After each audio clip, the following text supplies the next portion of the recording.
additions, deletions, or changes to the agenda?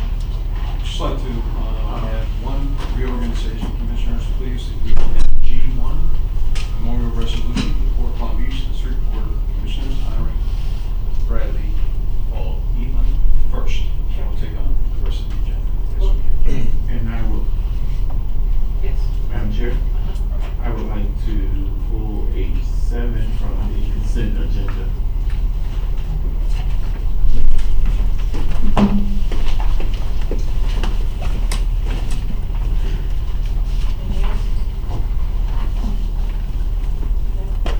Go ahead and do the- All right, sure. Good afternoon to all commissioners, fellow court employees and friends. We have suffered a loss of a beloved friend called Paul Elam. His loss is a heavy misfortune to all of us. His passing leaves us with a void in our hearts and this port. I extend our personal sympathies to his bereaved wife, Tracy, and his family. At this time, I'd like to call Tracy Healing and family come up to the mic and receive a Port Palm Beach memorial resolution honoring our good friend, Paul, that is Bradley Paul Healing, better known as Brad.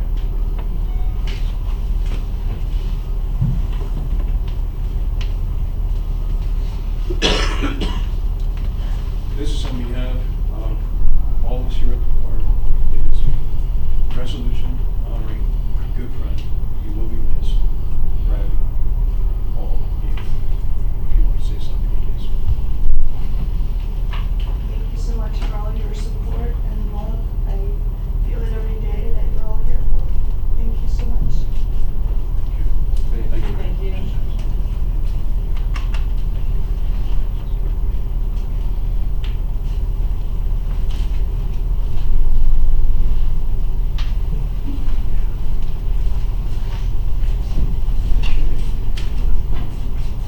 We go on.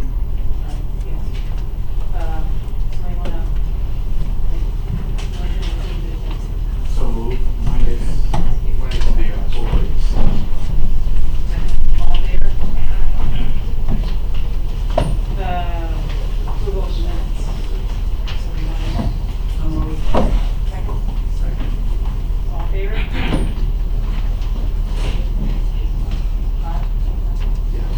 Aye. Presentation for new fire. Yes, commissioners, I'd like to bring up Ron. With the exception, I believe, of Commissioner Richards, each of you has already met Ron is happy to say, very proud to say, that he is a Jewish staff member. He's a new port engineer. He has worked extensively in many ports, many different projects.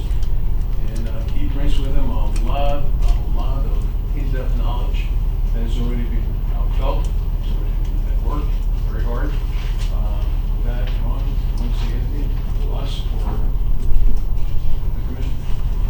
I'll just quickly say I'm very excited and pleased and honored to be selected as port engineer. I look forward to a long relationship with this port family, including you commissioners. Thank you. Welcome. Welcome. Thank you very much. Thank you. Consent agenda. We pulled one item, say that anything else? I just want to make a comment. Tricia Enright, please forgive me, I was out of town and I was unable to attend the function for your mother. I'm very sorry that I missed it, but my heart is in with you.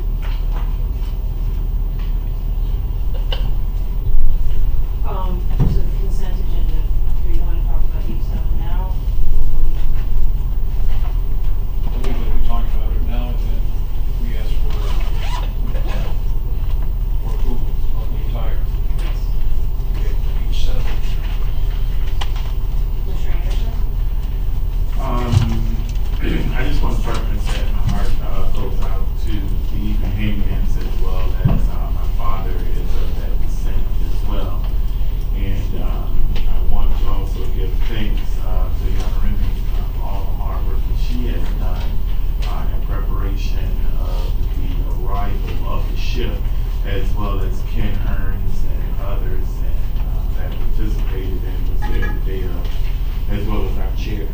She did an excellent job stepping in and fielding questions as needs be, and of course our court director. On the other hand, I just felt that this letter, number one, I have a couple of concerns with this letter. First and foremost, I've expressed them to our court director. I felt that there should have been an emergency meeting called to address this letter prior to it going out on the court's letterhead and asking for such,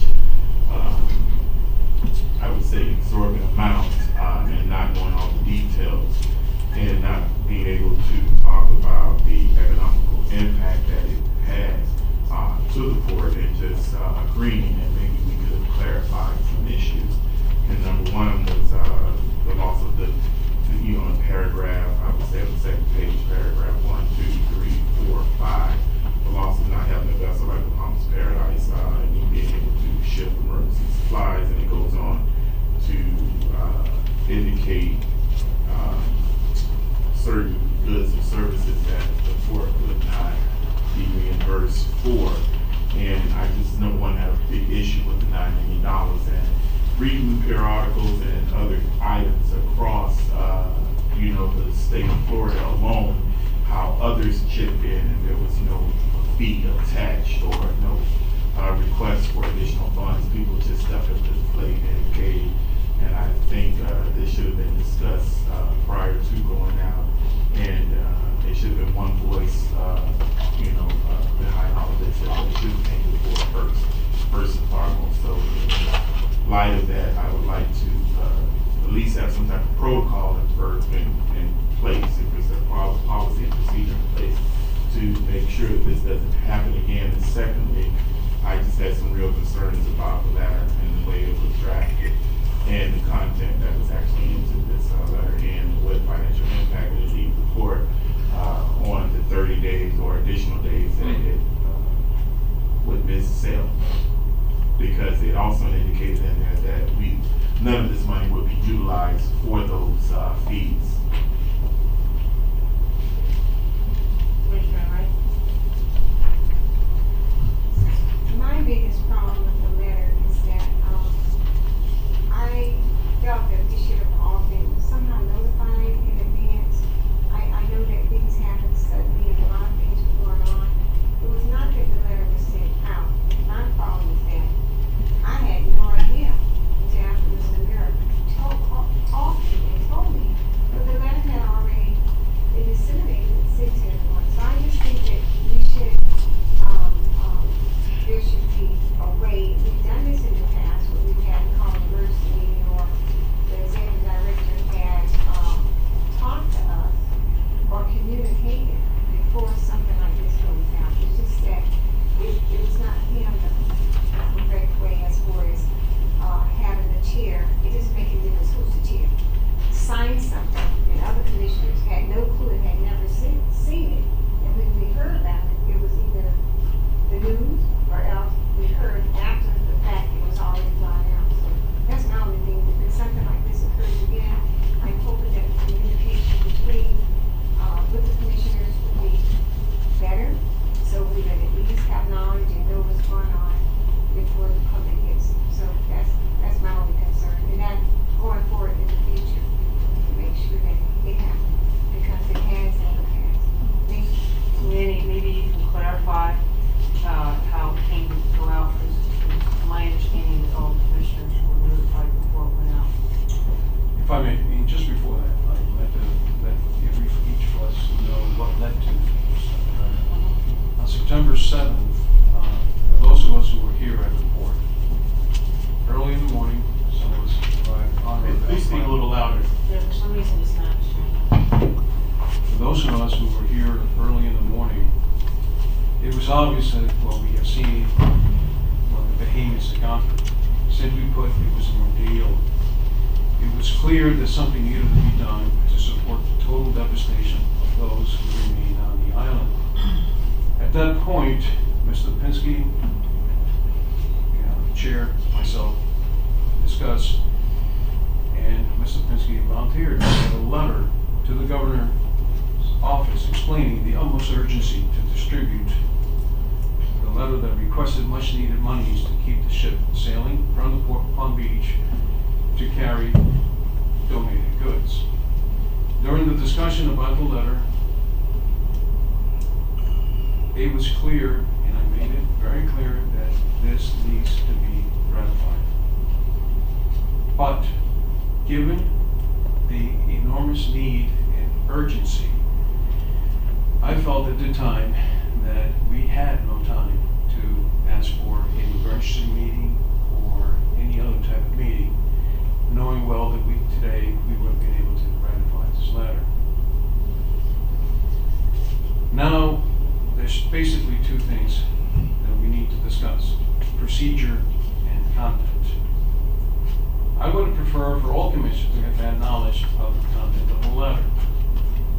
To that end, I sent an email on Monday, September 9th at 5 o'clock in the afternoon, and it was sent to Commissioner Siflin, Commissioner Jean Enright, Commissioner Anderson, Commissioner Waldron, Commissioner Richards. In addition to that, I had also placed calls and spoke with every one of you.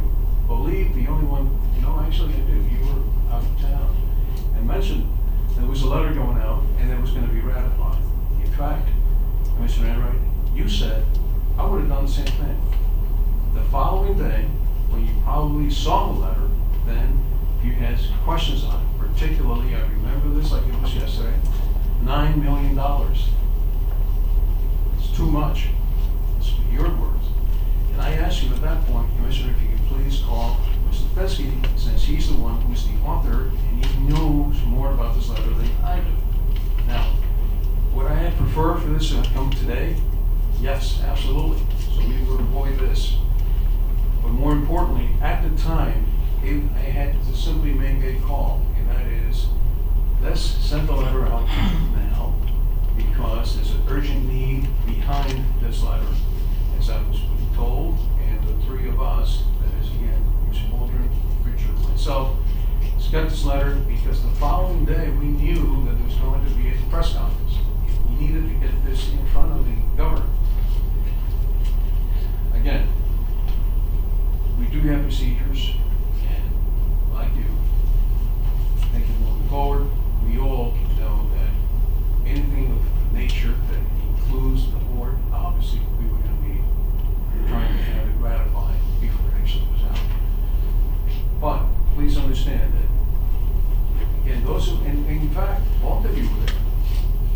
You saw what the conditions of these behaviors, and actually at that point we didn't even know what was going on in the house, at least not thoroughly. We couldn't wait, honestly. And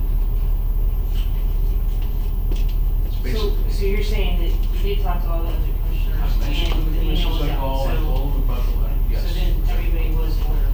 Yeah, including I don't have, but I do have, not with me, but I do have copies of when these letters where this email was actually opened by each of our commissioners. So Commissioner Enright, Right, earlier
something.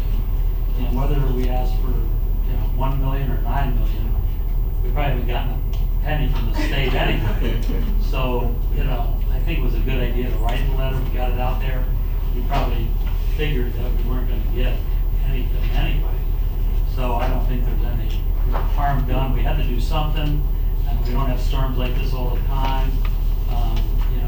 I did speak with Mr. Finsky, and, he basically said, we gotta get something in his hands, just in case, they are gonna be reimbursing.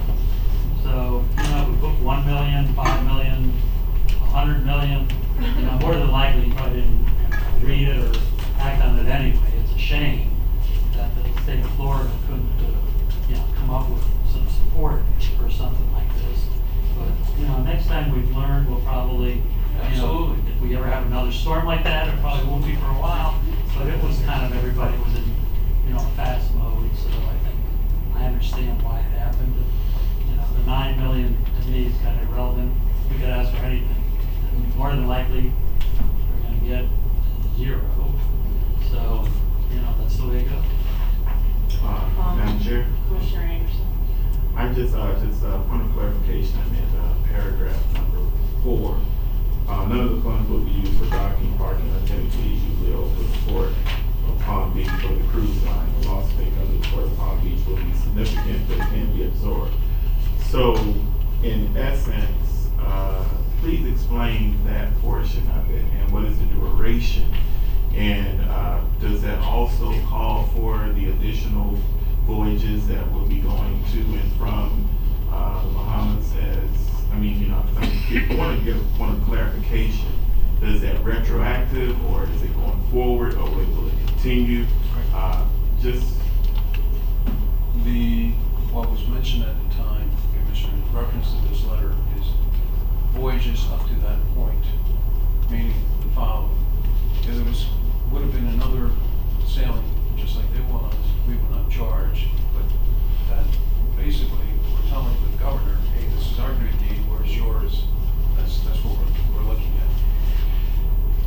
at. To better explain this, effective Monday, this coming Monday, that ship is going to start going back out with paying passengers.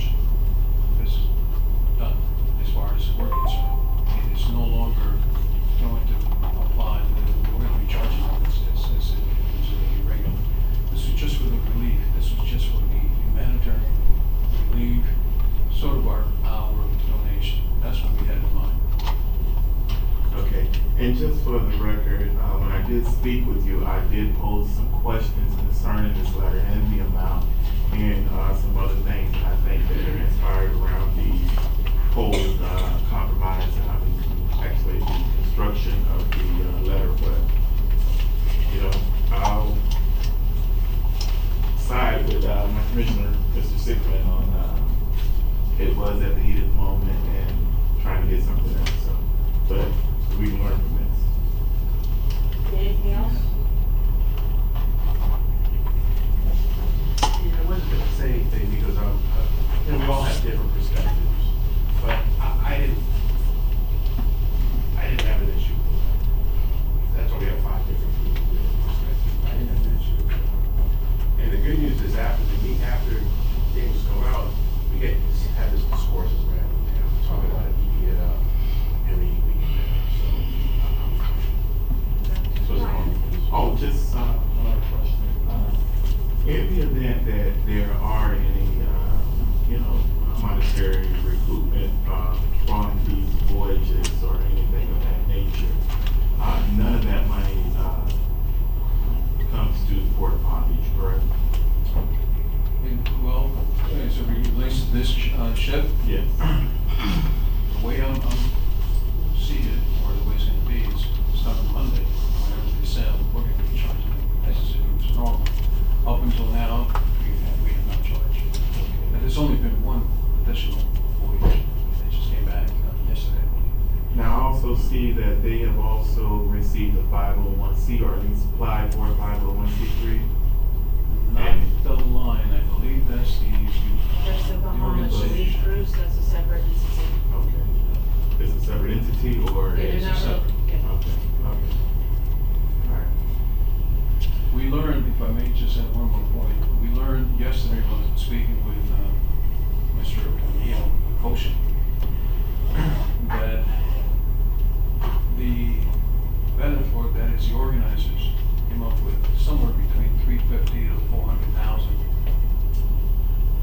mentioned that, The second trip.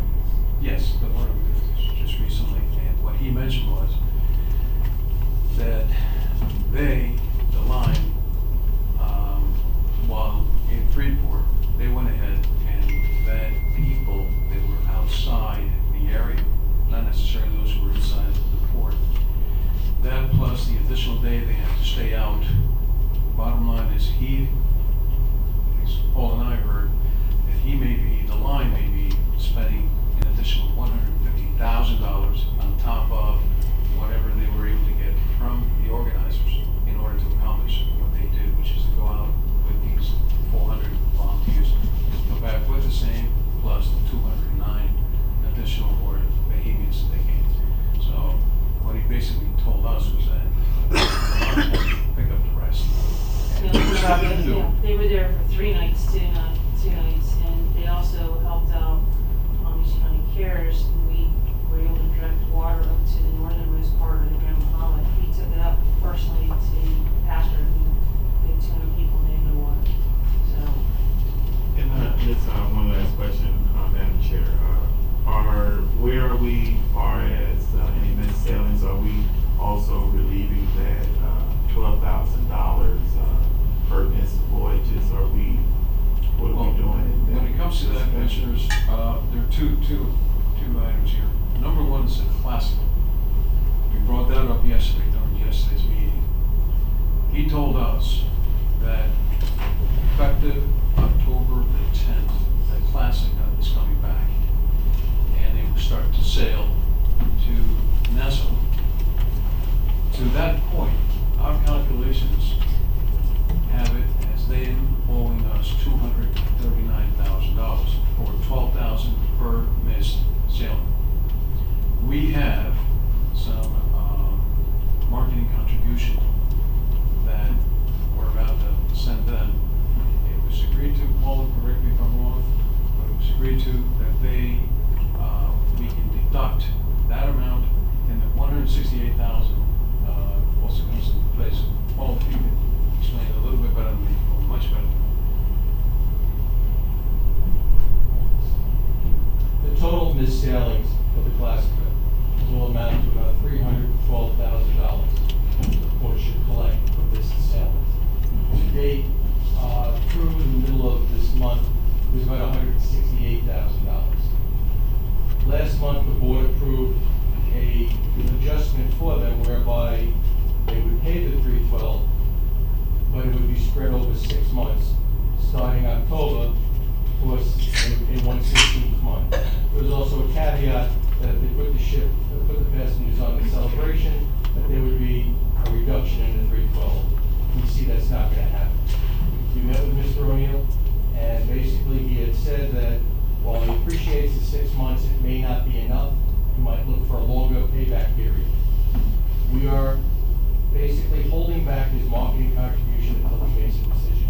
If he makes a decision to accept the port's offer of deferring it, then I will pay him a check for about $250,000 a day.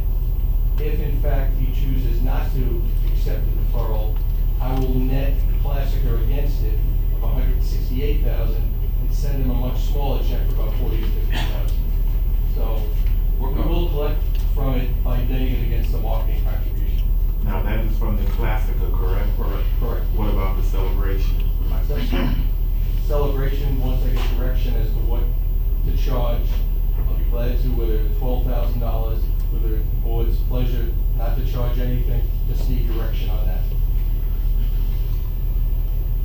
yes. Well, for 3 days, it's not gonna break us Yeah. by, letting them, our contribution. So I don't think, we're not talking about busting our budget. So Paul's on top of this, so, we rely on Paul and our staff to make an educated decision. Considering what's been going on, I don't think it's that big a deal, and I'm sure we'll do the right thing. Yes. I'm in agreement with Commissioner Sigler, and like I said, the letter, just the communication part. We know that now, still hurricane coming in our town, we just start doing things and making sure that we just communicate. But, I also agree that the 3 days, I don't see a problem with the technologies for that contribution towards the effort. And we need them as much as they need us, so we're just both, we're in this shit together. Madam Chair? Yes. Great conversation, great discussion, call the question. I don't really vote on you We haven't voted on the We have entire voted consent. for the entire. Move approval on the entire consent agenda. Second. All in favor? Motion passes unanimously. Thank you, everybody. Commissioner reports, does anybody have a report? Okay, then we'll go into the executive director's report. Thank you, Commissioners. Speaking, or should I say, continuing the theme of hurricane, I'd like you to keep one date in mind, and that was September the 2nd, which was the Labor Day. And I say that because on Friday, August 30th, we knew that there was a good possibility that this hurricane was coming at us. In fact, at one point I heard it's coming right through Jupiter Inlet. Obviously, there was a sense of panic, a sense of worry among the staff, me included. So just to give you, I'm not going to go down the list for that. It's in your books, everything that we have done. But just a recap, please be aware that we did have a total of 5 internal meetings. This was staff meetings internally. We also had a total of 3 employee conference calls, most of them over the weekend. We had everybody, all the staff on the same call, and they were waiting for instructions and when will we be opening. A total of 6 tenant conference calls. That was Ken Hearn and his group in operations. Approximately 40 updates and several videos were posted to our website and social pages referencing port condition, port attendance initiative, and tenant update. And as of last week, we know that we had about, well, actually now more than 1,500 mentions in the media. So, on and all, internally, we did what needed to be done, and I can only say that this staff showed and came in with the A game on. I can't say enough about Yeremi. I can't say enough about Rick, Ken, and others that contribute during the post-hurricane efforts.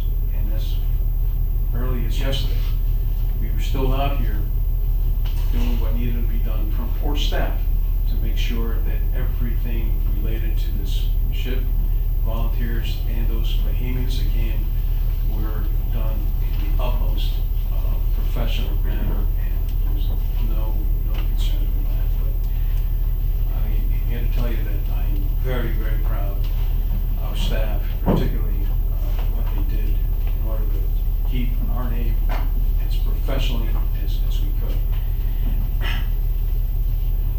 All right, moving on.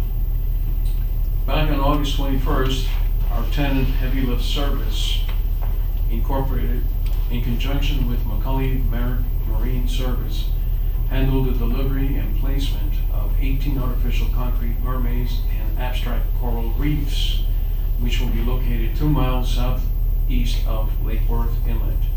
These sculptures measure up to 8 feet high and weigh approximately 2 tons each. The concrete designs were created by a local artist by the name of Chris O'Hare. You can see some of the pictures on the screen. Moving on, the annual health and benefit fair, Commissioners, as customary, the Port held its annual health benefit fair on August 23rd. Representatives were stationed in our boardroom to provide information and answer questions regarding the benefits they can offer to our staff. Lunch, of course, as always, was offered to us by Hearing Insurance Company and the usual delicious barbecue from Park Avenue. From the Ports Council and events that are coming up,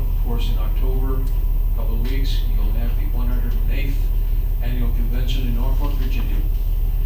There's a couple of others worthwhile mentioning. The Florida Force Council 25th Annual, the FPC, that's not Florida Force Council, I'm sorry, but that's the 25th Annual Florida Caribbean Cruise Association. That will be held in San Juan, Puerto Rico. There is the Latin American Congress meeting of ports in Miami, November the 19th to the 21st. I believe that's all I have, but I think I have something else. Oh yes, it is, we have been discussing and trying to estimate what our impact would be based on this hurricane, particularly as it relates to parts of the Bahamas. I think it'd be best, I have the author of this study explain it. That's Carl Baker. I put our minds together this morning and basically came up with this presentation. So Carl, if you please, from where you're sitting. Commissioner Anderson, hopefully this will answer some of the questions you had this morning. Essentially, it's how the storm, how Dorian is going to affect the port and some of the local tenants. So as a baseline, we know that due to the hurricane, Marsh Harbor is essentially uninhabitable. You've got the houses knocked down, you've got the hotels have been knocked down, the condos are knocked down, so nobody is going to be going there anytime soon for a vacation. And from Tropical Shipping, we've learned that the engineering teams have been out there and looked at their docks, and it's estimated that it's going to take 2 to 3 years to rebuild the port in Marsh Harbor and get the docks up and functioning to where they can bring in container ships to get back to where they were 3 weeks ago. So in the past 6 months, Tropical and Gulfstreams combined shipped about $46 million worth of goods to Marsh Harbor, which was about 2,000 TEUs worth of goods. Of course, while 2,000 boxes is a lot, that's only about 0.83% of our total container volume here at the port. And of that, Cheney Brothers, of the $46 million, Cheney Brothers was responsible for about $582,000, just as an example of what was going over there from a local company. And also there's very little local companies, there are very few local companies that are exporting stuff to Marsh Harbor. If you look at the Piers reports, out of the top 45 shipments or commodities by dollar value, they're all from companies that are from out of state. And so when you get back to the fact that not a lot of people live in there, a lot of those people have been evacuated, there's no condos, there's no hotels, that volume is going to go way, way down, and it will be literally years before it's going to come up because they've got to build the docks and they've got to build all the infrastructure to support it.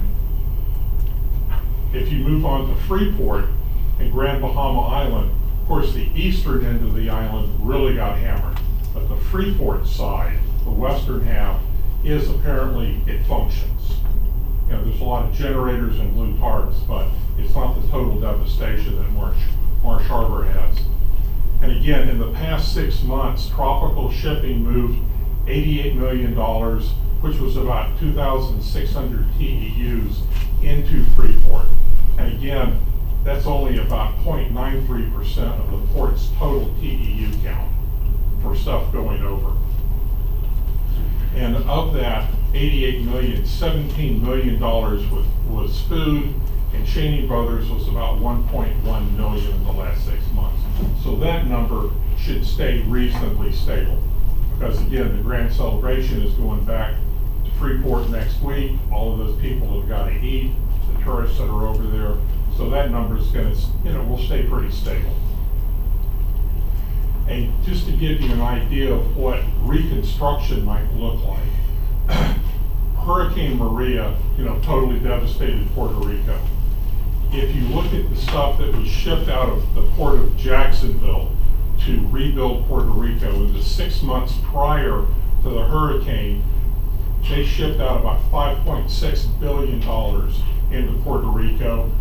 And in the 6 months after Maria, it was about 9.3 billion. So it's a 48% increase prior to the hurricane, after the hurricane. But on the TEU side, it only increased about 25%.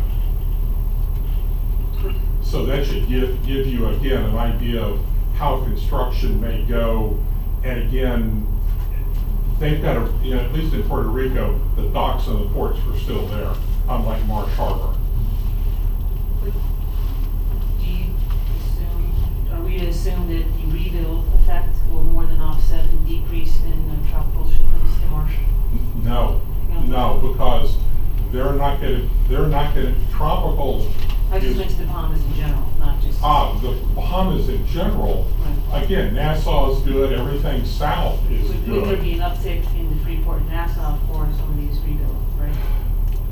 You know, In Freeport, yes, because you've got to rebuild the eastern side of the island. But again, it's, who's gonna pay for it? You know, there's a lot to be done, and, you know, the United States isn't stepping up, and how much money does the Bahamian government have to happen? And, you know, it's been 2 years since Puerto Rico got hammered, and they've still only spent a couple of $1 million out of the billions that they were authorized. So it's gonna be messy, long, awkward, and slow.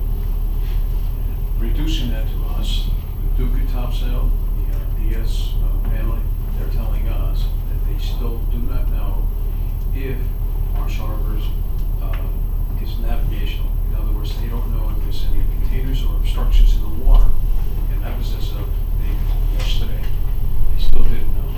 In the meantime, their ship is sitting idle out at anchor. It'll come in every now and then just to fuel instead of sitting out there, because there's no one that they can ship to, A, and B, how do they get there.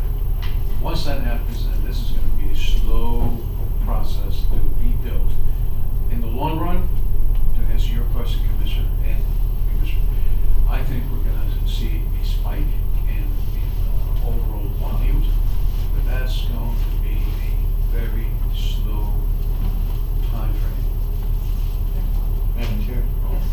Thank you, Carl. Can you just forward me that via email? Yes, sir. Thank you. Yes. How far, is, Freeport to Marsh Harbor? It's only by water, is that? Yes. It's Yes. up and around. It's 60, about maybe 40 or 50 miles. Oh, it is, Yeah, it's 40, 50 miles to Marsh Harbor from Freeport. You can do it in a day, but still, if you have no way to get in, why would you do it? Exactly, this is unbelievable. And then Marsh Harbor, you know, a lot of the roads just aren't there anymore. And the same cannot be said about Freeport. Apparently Freeport is functional. It is functioning. The hotels are up, according to O'Neill. The hotels are up, the casino is up. So they're banking on that as to start their service there again. And he told us as early as this Monday. So keep your fingers crossed. But they can't, so in other words, they can't, Tropical can't go into Freeport and bring Right. any goods over to Marsh Harbor. They Well, right, they can go to Freeport, Yeah, right. Freeport, not a problem. can't get to. Can't get to Marsh Harbor unless you've got a helicopter or an airplane. And if you were to keep the merchandise in Freeport, then that's double handling. Because now you need to offload, bring another ship, load it, and then it goes over to, and then the prices go right through the roof at that point. This is way worse than Puerto Rico. So hopefully, government or somebody's gonna step up a little bit, but we'll see. Any questions regarding my executive? No, I think that's good. Thank you. Thank you. By the way, by way of introduction, Carl and Ron are gonna come up and they're gonna do the engineering report. Okay. Thank you.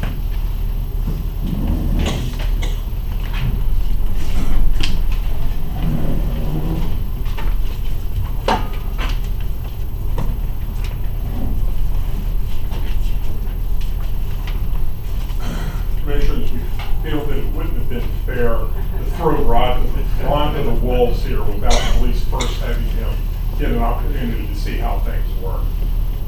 So, anyway, before I get into the engineering report, just quickly, of course, you know, we had the hurricane come through here. It was a bigger miss than we had thought we were going to have on Friday, which was a good thing.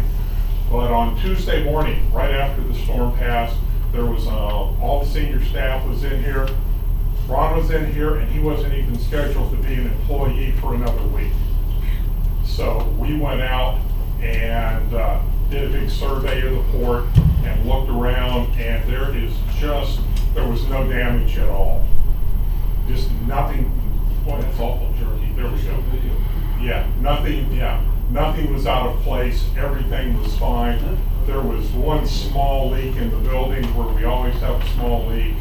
And other than that, the port was in great shape. The only weird thing was the whole place felt like wet, soggy cardboard.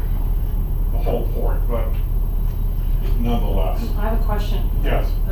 So I think a lot of people saw pictures of tropical container just splayed around on over Marsh Harbor. Yeah. If we had a Category 5, would that have happened? Yes. Oh, yeah. Yes. Even fully loaded containers would have gone down. Probably in the hurricane that went into the Gulf about 5-6 years ago hit the port of the one that sticks out in the Gulf. Anyway, they had like a Cat 5 go through there, and it blew containers 6 blocks inland.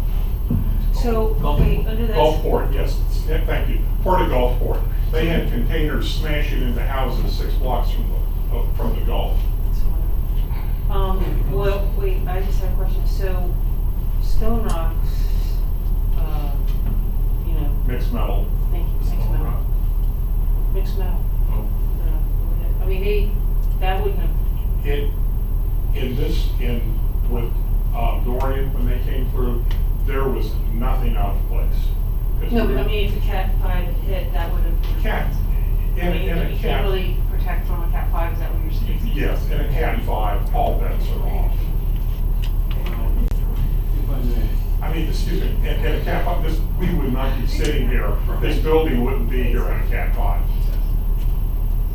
I also believe that what happened in these storms is that there are tornadoes associated with them.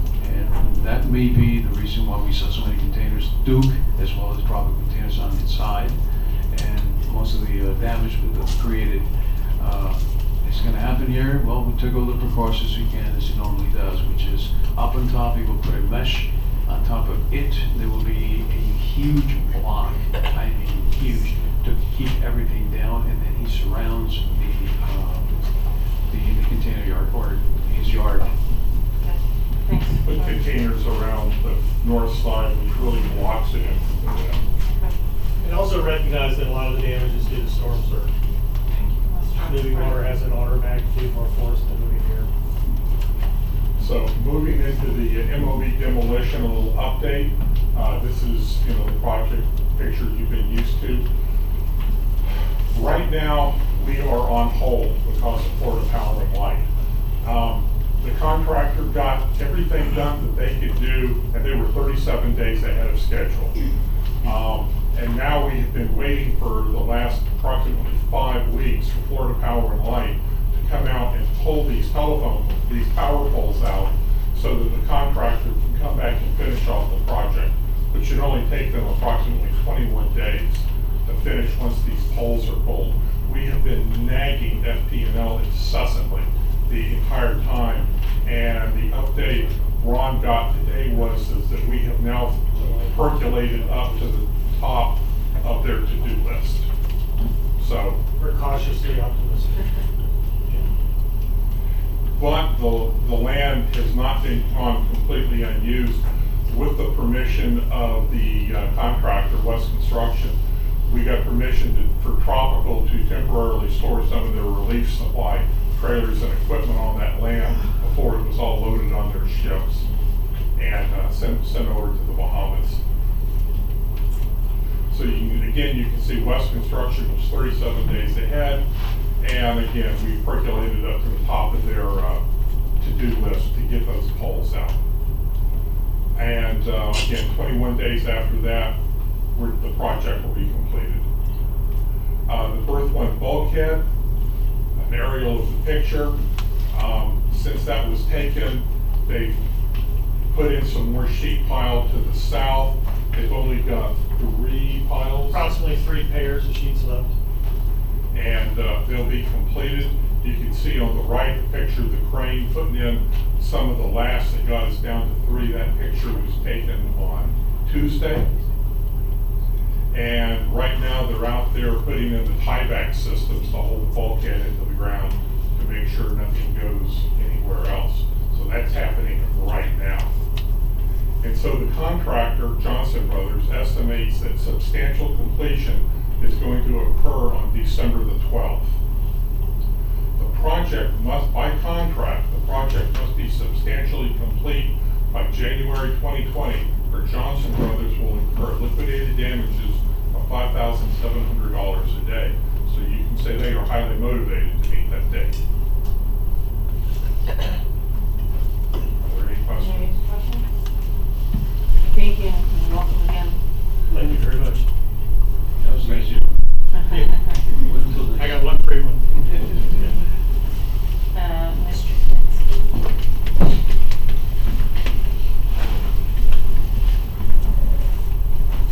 Madam Chair, Commissioners, Richard Finsky. In your book should be the summary of what was discussed at last meeting, and that is the suggested or recommended changes that we would do if we were going to do a local bill. You may also, if it helps, some of you may have memorized the charter, I don't know, but if you haven't, you can go to the port website and click on About the Port, and the drop-down menu is the charter. You can read along if you want. And so, with your permission, Madam Chair, I'll go through if everyone's ready. I can Yes, start that'd be with the great. changes. And then first I'm going to say something about the process briefly. That is, if you approve, or whatever you approve today, so what's here, you don't have to do what is here. You get to change, amend, discuss, whatever you want to do. But once you agree on whatever it is, and you vote and adopt by motion to introduce a local bill to suggest these changes to the legislature, then we go to the Palm Beach County Legislative Delegation. That meeting is on October 3rd at 9 o'clock in the morning at the Norton Museum right here in West Palm Beach. And that is where it will be presented. Our tentative sponsor is Representative Matt Wilhite, who was the chair of the delegation. He just stepped down, and Representative Rick Roth is in there. We have to have a cover letter, which I've drafted. We have to have a summary fact sheet, which I've drafted. We have to have an economic impact statement, which I've already drafted. Those items will not change what you do today. They're kind of generic items. Where did you say the meeting was gonna be again? Norton Museum. I've not yet been in, I don't know if anyone else has it. So the first change is on page 3 of the charter, but it is deleting what we're going to characterize as an obsolete provision that newly elected port commissioners, and while your tenure on the commission, you have to have a surety bond. We don't think there's a need for that any longer, and that can just be deleted out of the charter. There's a small savings to the port commission budget. Doesn't cost much, but it's just an unnecessary function. And I don't know, Madam Chair, if you want to take these one at a time or go through them first and then maybe discussion. Okay. So the next is the actual organization of the board. As you recall from last month, this was the discussion we had to conform what the Port Commission actually does versus the clarification that would be needed in the charter. So the charter as it currently stands, which is also on page 4 of the charter, Article 6, Section 1, the suggested change before you would say, to be clear, it's in the month of January. As soon as practicable, you will meet, seat the new commissioners. Upon seating of the new commissioners, then you can have your election for officers. And this would just clarify that, so there's no, the charter conforms with what you're actually doing. The next is, and I'm sure you're going to want to discuss this, the next is also on page 4, a lot of action on page 4 of the charter.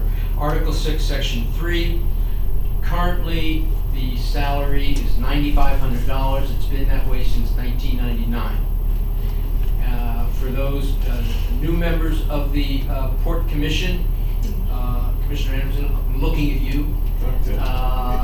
Yeah. There are 3 ports in the state of Florida, I know you know this, 3 ports in the state of Florida that are like us. They're elected a body, Fernandina and Canaveral. All the other ports are run, they're governed by the Port Commission, so, by the County Commission.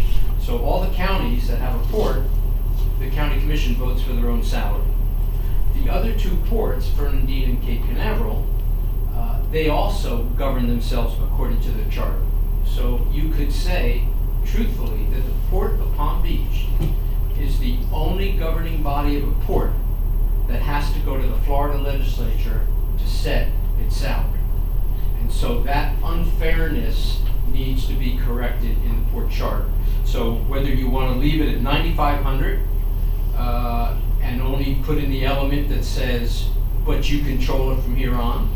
If you feel since 1999 that the port's growth, the amount of time that the Port Commission is putting in, and all things considered, at least $1,000 a month, $12,000 a year would be a new floor to start with, and then going forward, it would be no more than 3%. The crucial element would be, but you are dictating your own salary increase. That also makes it efficient for the state of Florida that they don't have to have a local bill every time an increase is warranted. The next item is, also on page 4 of the charter, Article 6, and that is the surety bond for the Secretary Treasurer. Same reasoning and rationale as we did in the section 1 for the surety for all the commissioners. The next is on page 6 of the charter. That's the Article 7, section 11, where is the charter is outdated, that we refer to the port manager instead of the port director, and this would clarify that the port director is the way that we designate that position in the charter. The next item, which I'm sure you're going to want to discuss as well, that's all the way back on page 24 of the charter. That's Article 11, Section 2. The current maximum, should there ever be an occasion, Port of Palm Beach is a special independent taxing district. You have the authority to tax. You have not done so since before 1975, and the reason is because you generate your budget from user fees and tenant fees. And the Port Commission is to be applauded for that and recognized and complimented. That is a feat in and of itself, that you do not rely on tax dollars. To follow the chair's comments, should a Cat 5 ever hit this port, you may need funds that you've never needed before. And the only way you would be able to do that, absent the state of Florida, the federal government, someone benevolently, like they did with Puerto Rico, giving you all the money you need, tongue in cheek, you may need to go to a taxing option. Not optimum, don't want to do it. However, the current charter says you can go up to 2 mills. And Mr. Zielinski could tell you probably better than I could what 2 mills means in today's dollars. This was in 1975 dollars. So 2 mills is more than you would ever need, and is exorbitant, and really is not practical in today's dollars.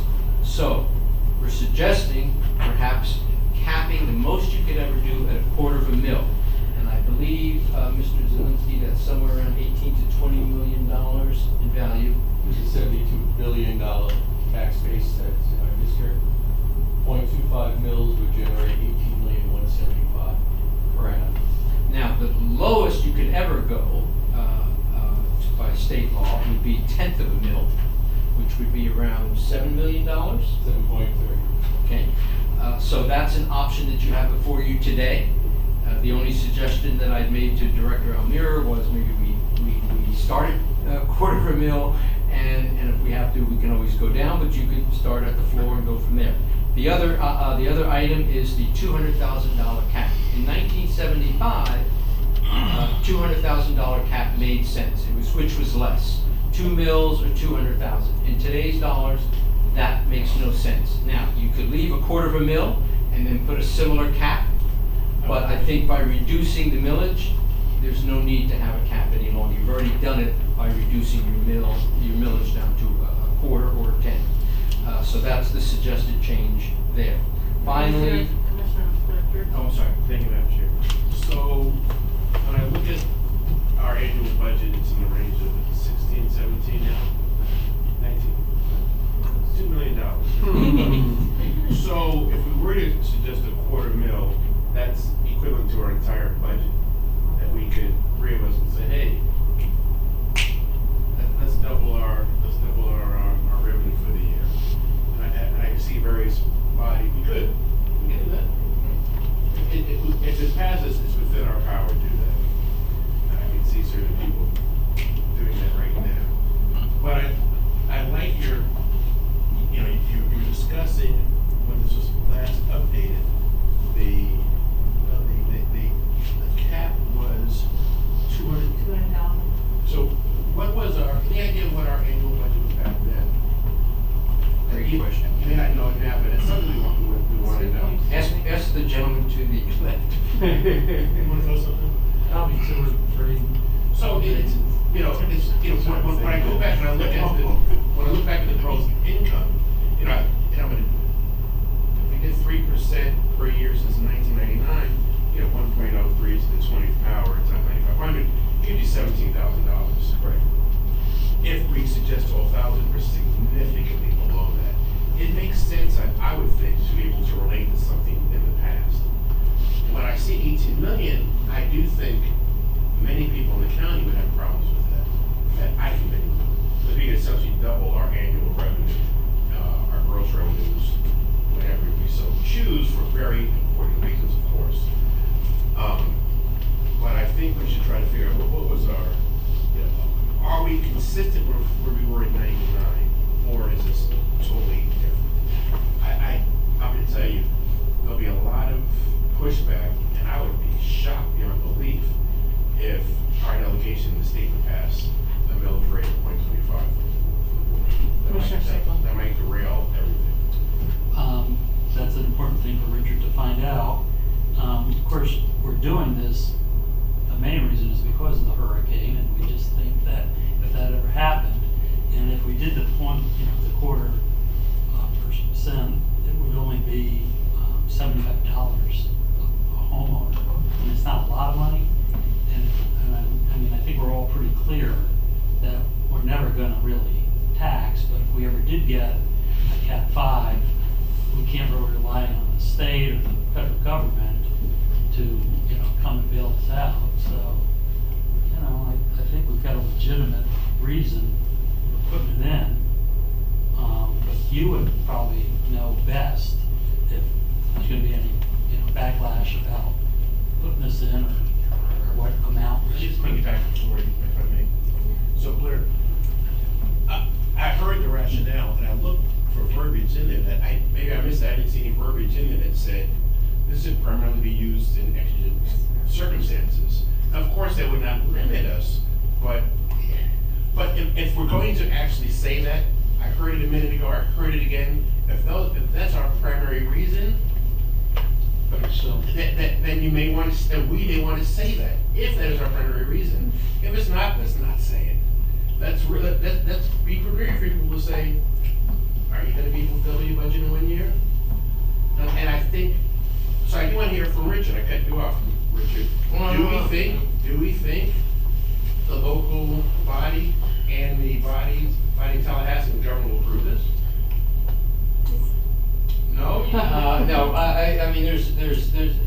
first of all, removing the cap, I would say, would be the primary goal.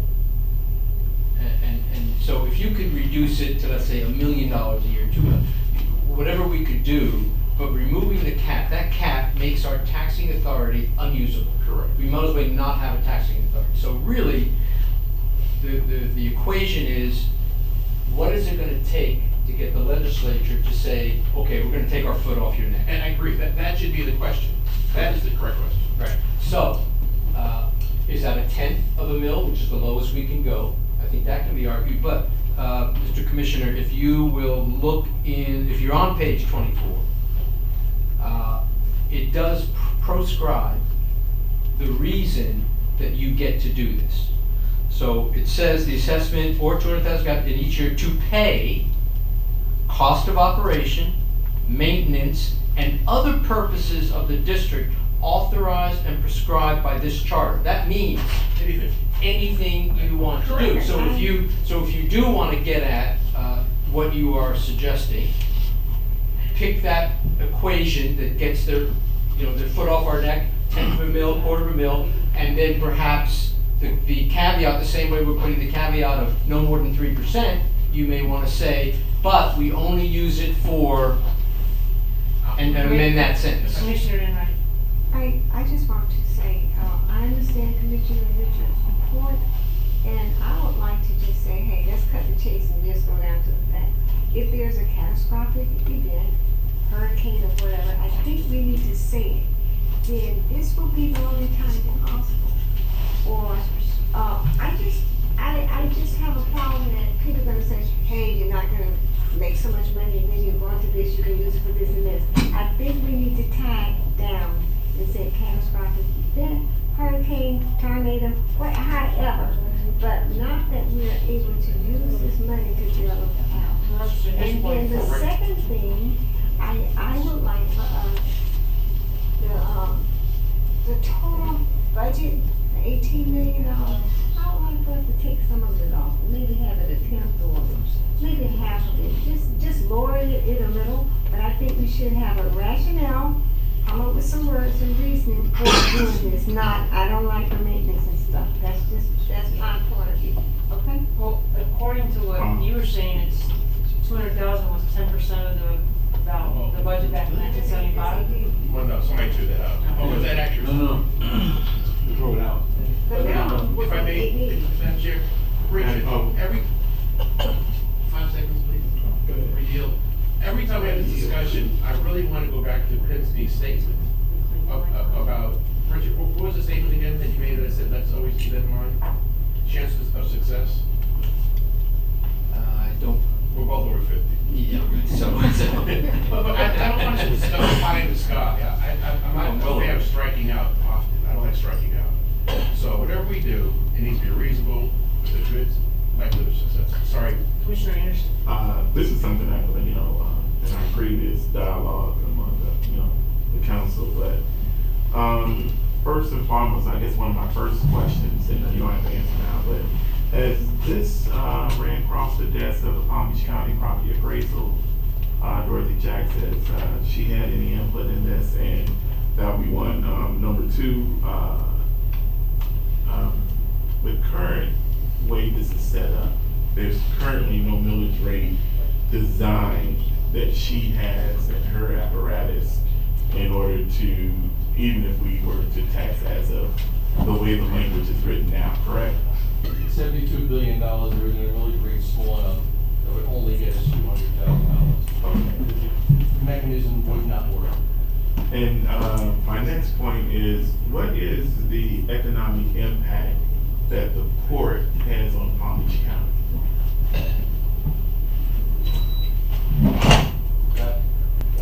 We'll just have to get it.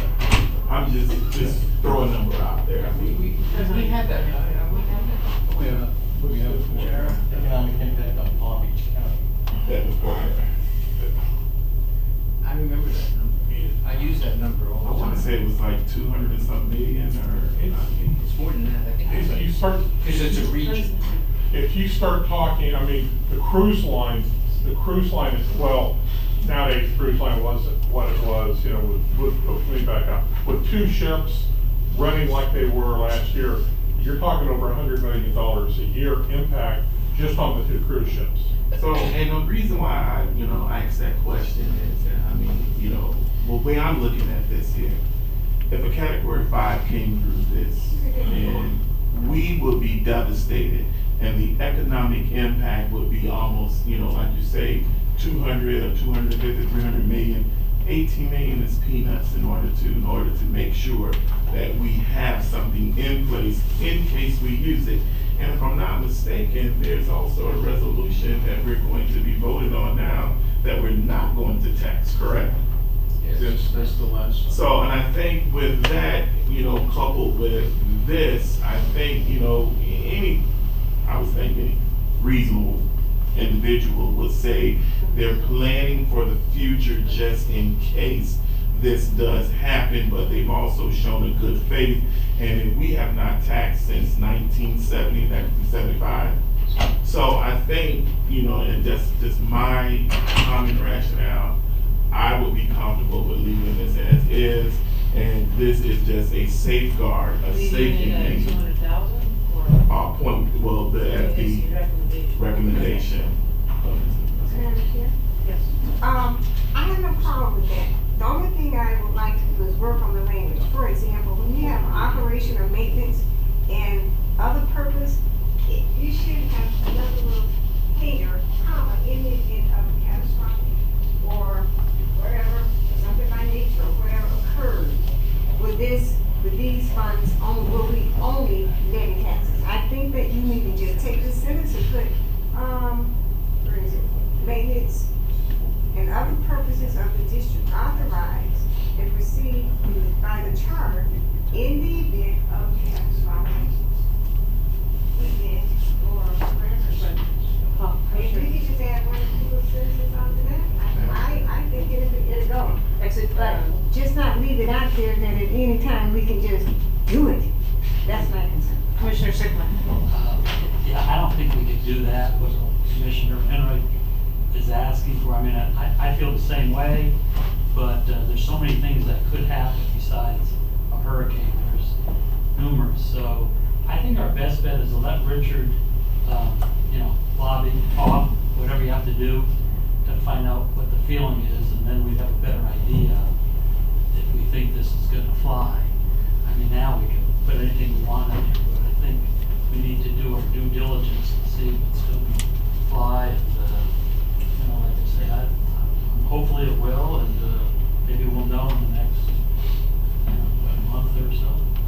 What's your feeling on that? Let me respond to the catastrophic hurricane. Our attorney, Greg Pickett, that's the first thing I said was, wait a minute, what can we define? And how are we gonna do that? And Greg, not to put words in his mouth, and you can certainly ask him, but verify that will be very difficult to say what is catastrophic in my eyes. Is that catastrophic in your eyes? You will be challenged. Greg just had a great suggestion, maybe as a result of storm damage. I do like what Commissioner Enright's saying, that if you want to take out cost of operation maintenance, you could limit it to capital projects and other as a result of storm damage. I mean, you could narrow that. Would be a way to do it. But if you are hesitant, then I would be more comfortable, because it's going to be difficult to go to the delegation and say $250,000, unless you guys think, So I want us to be more exact in what we're proposing. And so if you're leery of the 18 million, as I hear Commissioner Richards saying, and if there's concurrence, then let's just go with the 10th. And the other option, again, good suggestion by Greg, and that is, we don't have to do this year.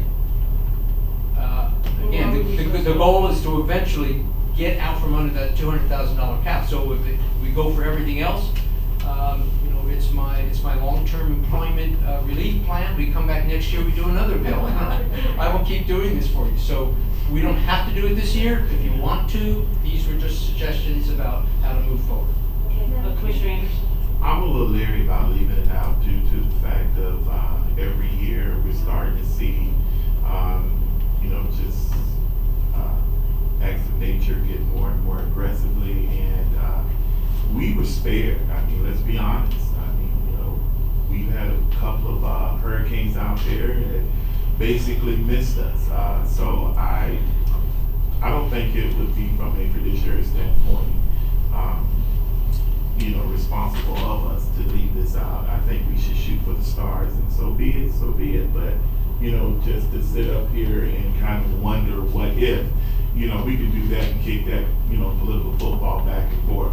I think we should just move forward, and, if we need to come back to the table and re-strategize or, ratify, but I think as the way that you presented it, I'm okay with it.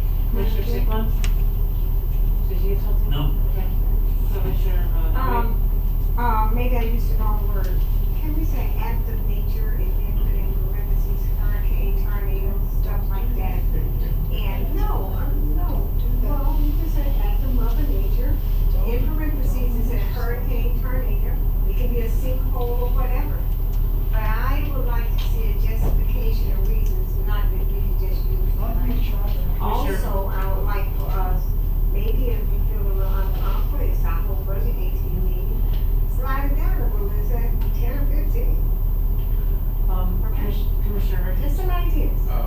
When we do have these events, we file insurance claims, we do damage assessments. We do have a way and a vehicle to assess the loss. We're able to do that, and we should, over time, be able to come up with verbiage that's consistent with that. Everyone up here is making it very clear that if we were to do this, is to recover from damages. So it cannot be for a general nature. It does have to speak about recovery for damages. Whatever verbiage we use, we don't have to do this second. We have staff, we have professionals that can do it for us. But it's clear, everyone up here, I've heard at least 4 voices speak about recovery. Well, the document needs to speak about recovery. It should not be because we want it for maintenance or for real way improvements. That's not going to fly up there, and hopefully it won't fly here. okay, assuming we all agree on that, is the military a quarter for town? Now, I think it's a little difficult because we don't know the extent of the damage.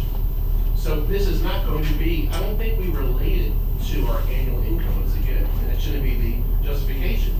If we're really speaking about damage report, that's a different conversation. I don't have the answer, but what if it was out with damage? What if it's 10 million?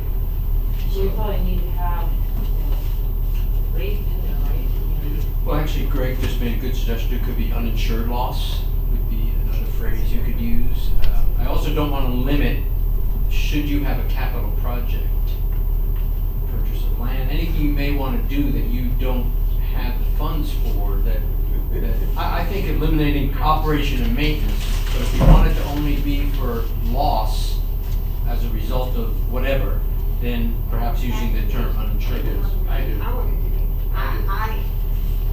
Ma'am, I would like to see it for loss of, for act Mother Nature and put it for these hurricanes, sinkhole, tornado, whatever. So the public would just not know that we can, hey, talk on and say, hey, let's do this. And I would also like for us to, instead of saying 25, no, this is another thing. Can we go half? Let's say 12, or whatever.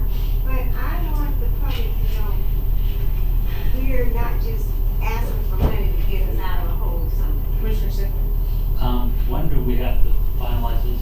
Obviously, right now? If you, I get the idea, and so if you'll allow me to work with Greg and staff, Yeah. we'll work on the Yeah, verbiage. I think let's figure it out. There are 2 more items, oh, I'm sorry.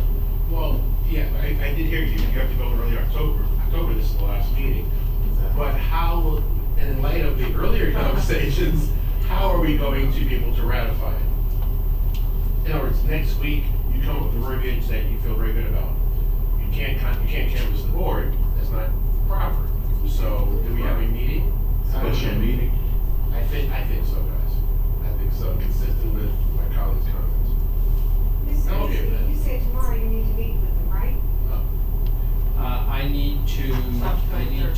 submit something quickly. I was gonna suggest that you decide, remove the cap, where do you want the mill to be? And this is not the last, you can amend this in Tallahassee, do an amendment. It's not optimum, but there is a way to do that. I'm concerned about missing the October 3rd hearing deadline, which their deadline is tomorrow. She's given us till October 1st. So you're saying, remove the cap, figure out the millage rate, but the issue up here is. And make this, and you have to have some consensus that you only want this to be as a result from storm damage, because again, the words hurricane, those things are not good. Damages or losses from, So uninsured losses or damage from a storm, those are the words that I think your legal counsel is. But the point of permanent act clarification, of nature. point of clarification, so you say we will only tax because or due to an act of nature? Well, Damage from storm? No, but I guess what I just need to clarify, that is the only way we would tax. Yes, if there's a hurricane, tornado, I sinkhole, disagree whatever, with that. and the reason why, because of the fact that my rationale, it can be uninsured losses. It can be uninsured losses, but see, my concern is that I don't want someone to come and say, hey, you all gonna tax, you all gonna have to make this much money. If you have a loss, then you can pay taxes and blah. We don't need to have that conversation. So I guess my concern is this. I would like us to go for it, but the words make it so uninsured losses, blah, blah, blah, due to hurricane, tornado, sinkhole, whatever, act of Mother Nature, however you But want to that's put the it. only reason we would tax, that's my question. Yes, Yes, that's, not that's, for has a improvements, different opinion, not so- for, I would agree, not for improvements, and Right. not for ongoing things for which we should be prepared. Right. Renewal replacement, no, we can handle it ourselves. right, and at the end of the day, remember, every year we file something with FEMA anyway, so hopefully we'll get something if they still exist. If they still exist, okay. I'm struggling with this because due to the fact that you're talking about only an act of nature or only a loss of uninsured, there's so many, there's a plethora of things that could happen. It could be, what about terrorism? Yeah, exactly. Okay, but that's So I mean, That's why uninsured is better. but when you start talking about operation and the impact of the port, if we're not able to sail, and that's why I led with my first question, what is the impact of the port to Palm Beach, economic impact to the port as far as relates to Palm Beach County? So when you start talking about that, and then you're saying if something else happens, you're putting yourself in a very defined point that the only thing that you can do is to go back and tax. It's only if this one particular thing happens. Okay, but we can add terrorism. Chair, can I suggest, because this is taking a lot of time, if you'll allow me to sit back down after I let go finish, and then I will work on this right now, and before the meeting is over, I will have a sentence for you to read. The next item is a paragraph that was intended to change the word manager to director. It is in Article 12, Section 1. It's on page 24. If you will read the second half of that sentence, paragraph, you will see the Board of Commissioners may employ or may authorize the director now to employ agents, clerks, and servants to administer any project under the rules, direct agent, clerk, servant. Now that is a term of art that does not mean servant, but it's an outdated term of art. We actually don't need the entire section because it could be moved to page 2. It's in section 2 that we're already covered under port director. We don't need to say again that you get to hire a port director who gets to hire people. That's what you're doing in your budget. So delete the whole section would be my new recommendation. And the last one is again just a change of director to manager. So if Madam Chair, if you will just We'll just handle the recommendations as they are right now, Okay. which you haven't told me totally where the salary is yet. I'm not asking a Okay, question. so that's the question. So what is your suggestion?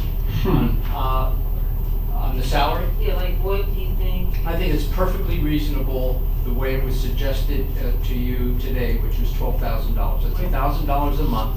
That's a minimal increase from Is that what they 1999. And then from here, CPI up to 3% a year? and then every year, you don't have to raise it, but you can raise it no more than 3% each year per annum. Is everybody okay with that? That's fine. And I would also ask, Rick Roth voted against the last time I was there. That would be. That's right, let's make sure he understands, and everyone else in this room. Madam Chair? Any vote? For point of clarification, I know that Paul is jumping up and down, he wants to mention a couple of things, so if we'll indulge him. I just wanted to mention with respect to the taxation. Right now, we spend $4.4 million of our funds paying off debt that we generate through revenue. We easily use a fraction of the $7 million, take the burden off the port, and put it where it belongs with the benefits. We can pay off our $4.4 million every year with that. The other point I want to raise is that several years ago, the board approved us not insuring our berths. They were too expensive to insure. No, ports do not insure it. So if there is a Cat 5, it's not going to be 10 million, it's not going to be 15 million, it's going to be catastrophic. We would, at that point in time, probably use the tax revenue to float a bond issue in order to generate the sizable amount of money that we needed. Now, $18 million would generate over $300 million. So I'm not suggesting that we would do that. But please give yourself the latitude to rebuild the port if you need to. And the last thing I wanted to mention is there's a rock over our head with respect to the Army Corps of dredging. If that goes away, that's a $3 million bill each year. The taxing to cover that is not beyond reason for this board to suggest. So please don't box yourself in too tightly because the future has a lot of detriments in it. Commissioner Sigley? And one other thing, which, probably wouldn't happen, but it could, if there was ever something like that, the insurance company, and insurance would probably go out of business anyway. They'd probably file for bankruptcy, and we'd get zero. So, After Andrew, a lot of it went. Exactly. So, well, Richard's well, gonna let figure out. Richard's gonna work with his manager, so. All right. Okay, so do we? So the only thing we need help on, because I think we're in agreement with everything else, is that. Okay, so, You wait to come make a back motion, after. or do you want to do it now? You just come back and do the whole thing. Okay. Old business. Oh, I didn't fill out a card, but Myra Cooks at Mayor Palm Beach Shores. I'd just like to say we went through our charter, and it is my advice to you that you should not put any more limitations in your charter than you need to. You will, getting them back out again are virtually impossible.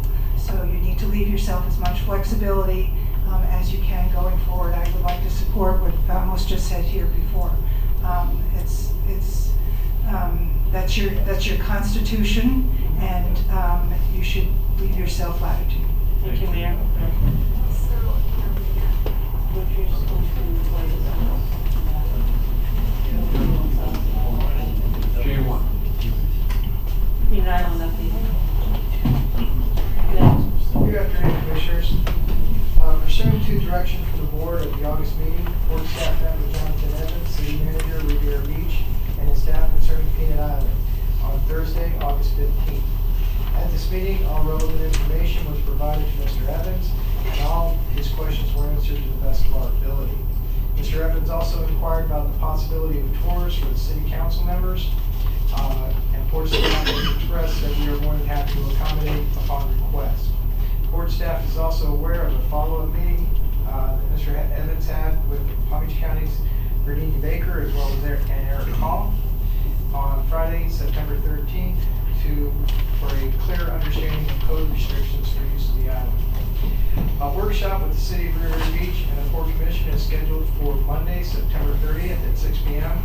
with Peanut Island listed as a subject of discussion among other items. It should be noted that Eric Hall, Parks Director for Palm Beach County, notified Mr. Almira that the county will not be participating in the Commission's requested presentation meeting, informing us that they will wait for the City of Vero Beach to complete its presentation or until the board identified 60-day process has expired. Okay, so, we determined it was a 60-day process. At the, yeah, the last meeting you guys discussed. The clock's been ticking. And I think obviously this is an important matter. The county seems to be pulling out, so it's just at this point, Riviera, correct? Okay, so I think it might be good if, maybe we have a commissioner kind of take the lead on this to kind of help shepherd it through. If that makes sense to people. Does that make sense to people? That we have somebody specific to kind of help shepherd it, because it's very important, right? Hopefully. I need that. Okay. Are you going to do it, Kathy? Sure. No, you can do it. I only said it because I didn't see the tickets. Well, I'm traveling, I don't think I can do it. Is that no condition? I'll just screw. Okay, just make And all the staff do commissioners will it. just, but this next meeting's at 6 o'clock on the 30th, so we need somebody to be there, so. No, I'm gonna do Well, it. no, you're all gonna be there. Let's shut it down. I'm not gonna, But I'm gonna be to the meeting. We were thinking that maybe you were saying the commissioner needs to. I just thought it might be good if there's a lead commissioner. No. No. Staff can leave it, we're gonna just all be at the meeting, which is okay. We're attending all the meetings. Okay, Is that okay? Is that okay? that's a Monday, right? It is. Monday at 6 p.m. Madam Chair, regarding that On meeting, Saturday before that?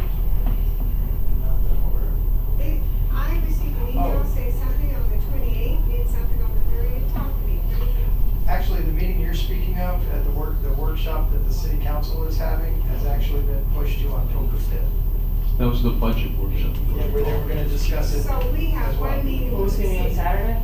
So the next meeting on the 30th, which is gonna be a joint workshop between the port commission as well as the city council, will be the next time that it's And which discussed. item is first on the agenda? Can I correct? At that meeting, we're gonna be talking about the interlocal agreement for discussion, as well as, the stormwater drainage, which we have some issues with here on the port, and then Peanut Island would be the last on the. So we're no longer having the Saturday meeting, we're going to Peanut Island. There was never a Saturday meeting, Commissioner, that was for the city. And Peanut Island is back? It's the 30th, is it? The 30th 6 o'clock. at 6 here. Commissioner Sickland? In the cruise. If they're not having their budget meeting before our meeting, joint meeting with them, isn't that kind of screwed up? Because they're not even gonna talk about what they have the funding or anything like that. I mean, is it, maybe we should push our meeting out a little bit, because I would assume that they would need to talk about it before they.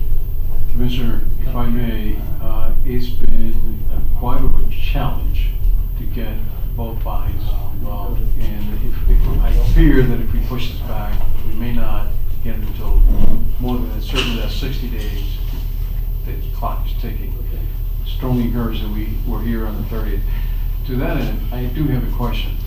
We're gonna have both bodies now, elected officials. Do we need a mediator? Do we need an MC, someone that can handle the meeting? I know that in speaking with Richard Pinsky, he suggested state legislator. I'm not sure if they Suggested want what? a state legislator. Specific one, or Anyone? A nice one. Bobby a Bowden. nice one? Okay. Well, that really narrowed it. But Commissioner I think Sickland? that might. The, We can just have. Go ahead, Commissioner. this whole September 30th meeting is fine. I mean, I want to meet with the city. But the interlocal agreement, I mean, we haven't even talked about one thing, and that's like, a week away, or a little over a week away. I mean, I'm a little confused on, we're gonna have a joint meeting, we have no idea what we're even gonna talk about on the interlocal. So, somebody enlighten me over there. Greg. I agree with you, Commissioner. Sorry, I would agree with you, Commissioner. I think there should be internal discussions about an local agreement before both sides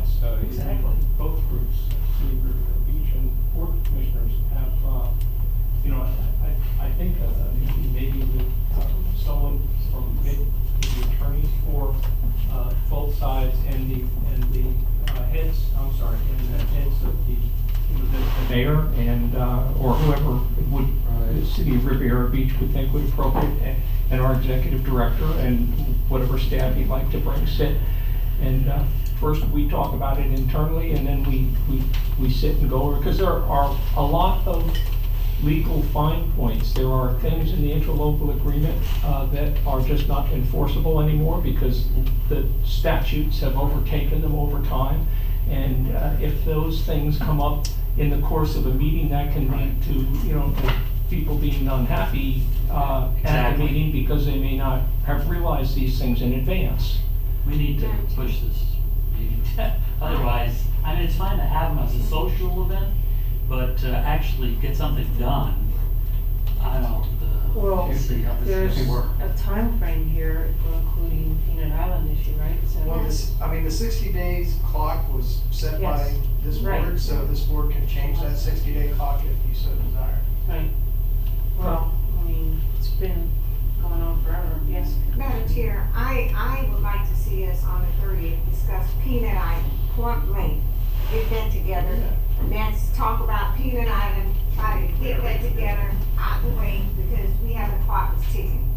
Then I would like to see our staff, the attorneys, or whoever, come up with an outline. Then brief us, brief them, before we come together to talk about the interlocal agreement, because there's so many fine points and things. I'm in agreement with Commissioner Sickman there, that we need to talk about and discuss, they need to talk about, we need to talk about, give and take, whatever. So they can be working on that. We can be talking about the Peanut Island, see what they have to present to us, and we go from there. That's my Commissioner suggestion. Anderson. I understand, both sides, but I think this will be a missed opportunity to at least get the ball rolling. I mean, we can prolong, but I also think that we need to discuss several other things like Stone Rock, for number one, trying to get past that impasse. I definitely think we need to talk about, our stormwater sewer.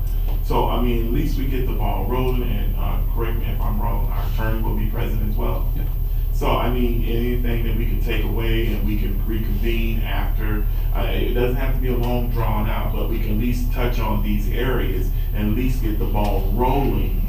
We are not going to go in with any firm commitment, but the highlight of the meeting could be Singer Island, but I think we need to also touch on Peanut Island. But I also think we need to touch on these other issues, and we can throw some softball pitches at when it comes to the interlocal agreement, maybe expanding our borders or whatever the case may be. But I think this will be a missed opportunity if we prolong this any longer. Commissioner Richards. I agree with what I'm hearing. We have not worked out internally what we want in the interlocal. Last time we spoke, we had different views up here. So clearly we cannot articulate a position. We don't have a position yet. But I do think we can have an overview of this is what it says, and when we come back next time, we need to discuss these issues. However, Peanut Island is time sensitive, and I'm not willing to let it delay for another year or two. Okay. So let's keep it going. Let's focus on Peanut Island, but have maybe for discussion purposes only, interlocal overview, Stone Rock overview, those types of items. Okay, that's fine. Commissioner, excuse me, I believe that was the intent. It's technically a workshop, so there is no voting going on. So it's basically just a discussion back and forth to see how people feel on each topic. Okay, and where's the meeting on, Here. We're gonna have it in here in the terminals downstairs. great, all right, thank you. Adjourned. Actually, Richard, did you want to come back up and tell us your magic sentence?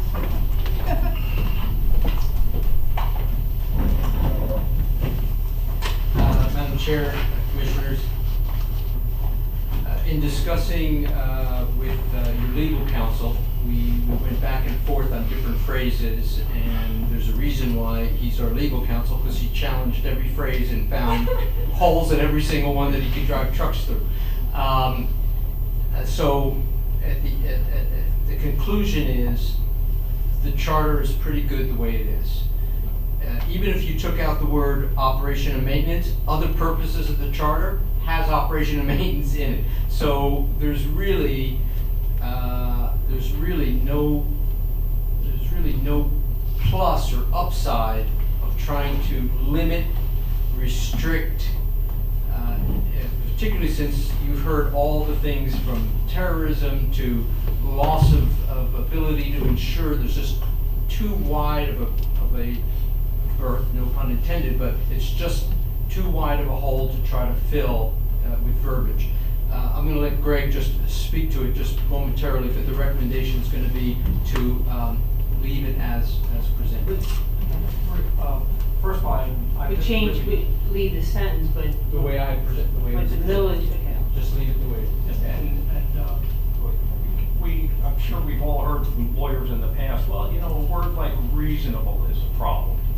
Well, I think, and all you're going to need, or the words best efforts is a problem, or reasonable efforts. And so anytime you have some kind of a standard that's subjective at all, you're going to have one person in the county that is going to challenge the assessment. And I just think that's going to lead to problems. And if you take out operation, well, if you've really got a catastrophe here, you may want to cut staff, but you're still going to have staff, that you're still going to need staff. You're still going to need to pay for ongoing things. And I personally, but I don't have a super amount of experience, but I haven't seen a taxing statute that that leaves openings for members of the public to try and block the assessment. So that's why usually you can collect this much, and that's the millage, and but not more than a certain amount. That's fine, but when you start tying it to any kind of a subjective standard to be able to assess in the first place, that's a problem. Now you can say what you're going to use it for, but to say what your reason is for assessing it in the first place, that's where the problem comes to. Follow up? All right, that makes sense. Just, so we'll just leave. Richard understands that. I hope you're able to develop less than a unanimous vote for this board.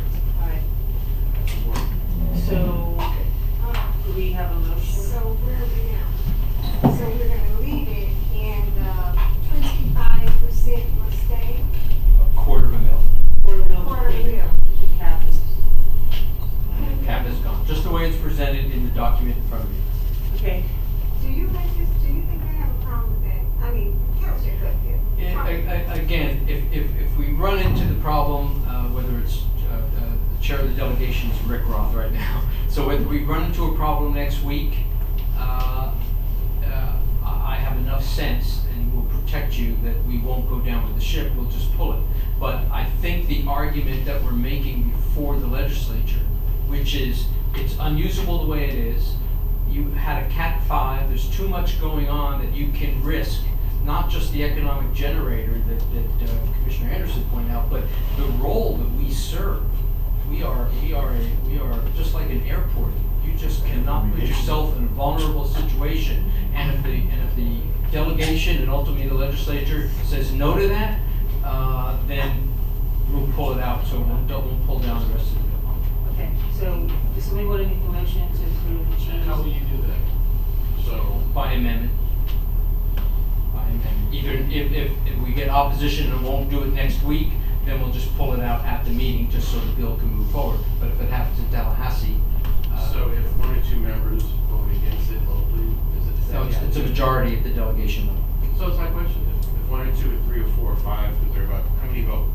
There's four, so we need 7 votes. So there are 13 people voting. Okay, so if 6 vote against it, you're gonna say that's strong enough to keep it moving? That's a majority. It depends what the discussion is. The sponsor has gonna have a lot to do with it. So Representative Wilhite's gonna have to say, now, if it's all the Republicans, that may be an issue, so it's very nuanced. So it's hard to answer the question by sheer numbers. Okay, well, I guess we're letting you be nuanced as well. It's like what we do. It's weird right here. I move that. Okay, somebody want to make a motion? I move that we move forward with the presentation and with the verbiage presented to us by our government affairs. Somebody have a second? Yes, it's a little bit. Second? Second. All in favor? Aye. Opposed? Aye, but we know, Okay. yes, it's a Commissioner Richards said yes or Yes. If 401, is that going to slow you down? No. No. no? Okay. You still can get elected without this. Okay, so, the, yes.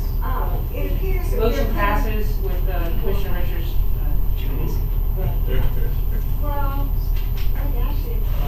it passes. We're going to leave it up in your hands, so hopefully you'll get it right, do it right, whatever it is to make it pass, and if you have to put it, then you just put it in the vehicle. Am I correct? That's what you're telling us. So if you get so much opposition, just take that part out and keep going. He should be on the board. Now, Madam Chair, I know No, the but commission. We're giving him that permission to Yes, do we it are. just in case. Yes, we are. Okay, So he does not have to come back to us with something else. One last thing. Commissioner Sickland has the last. They're not, yeah, they're not gonna oppose it, because if something like that happened and we didn't have that, the state isn't gonna wanna put in $20 or $30 million to the Port of Palm Beach, I'm telling you that. So they're gonna vote unanimously to have this, so they're not on the hook, for it, that's my opinion, so, whatever, so we'll see. Madam Chair? Yes. I know the commission is very familiar with St. Anne's School. It's right here in downtown West Palm Beach. What you do not know is that the newly elected president of the 8th grade class is here with us today. Ms. Alapinski. So I think Thank you for Thank joining you. us. It's embarrassing. J2, Sunshine Fire. Jerem Peswara, Senior Director of Business Development. Item J2 is Sunshine Biofuels. At the June board meeting, I presented a term sheet to the Board of Commissioners and asked that I could move forward in negotiating this agreement. So before you tonight is a lease and operating agreement, which will take effect October 1. This tenant has been operating here at the port under a space assignment, and we've been very happy to have them. They received their business license by the City of Riviera Beach on August 5th.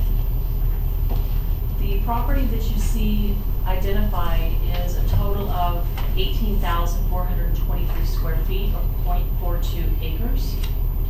And we'll be charging $2 per square foot for that land for the lease.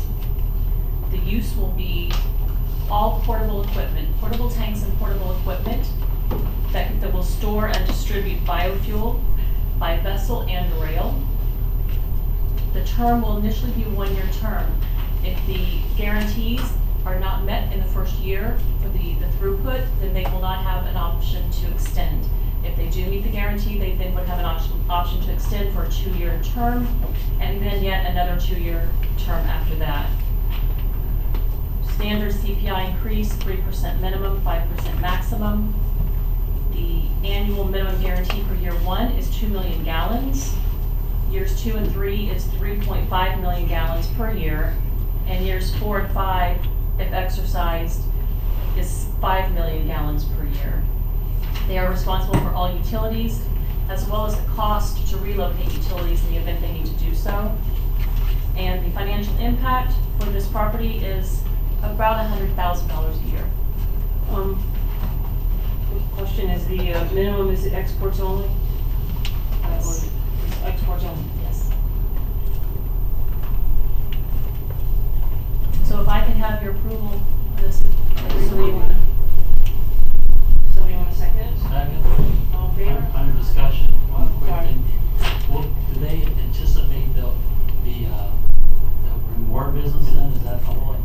They do. Right now, these numbers are based on just 2 contracts that they have. Oh, okay. One is in the Bahamas and one is actually in Carolina. We're in the Bahamas. Yeah. Nassau. Nassau, okay. Or Southern. Any other discussion? All in favor? Opposed? Thank you. Thank you. J3? Oh, you're not leaving me alone.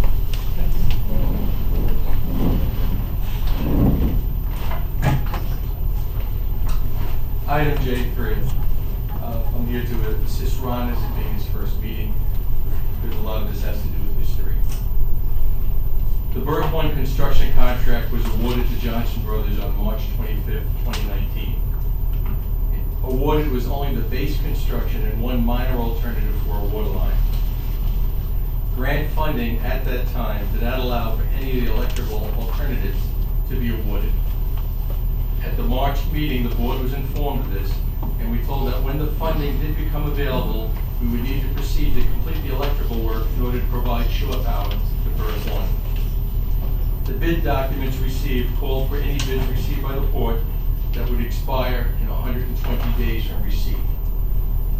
In August of this year, additional funds for Berth 1 project, the amount of $1.2 million, became available in a way of a 75-25 grant from FDOT. As both the original bids had expired and requirements had changed, an RFP was issued for the work. The RFP was advertised in the Post, placed on our website, provided to Riviera Beach for their Channel 18. Additionally, our engineering consultant directly contacted 6 firms and encouraged them to bid. The RFP did not receive any responses.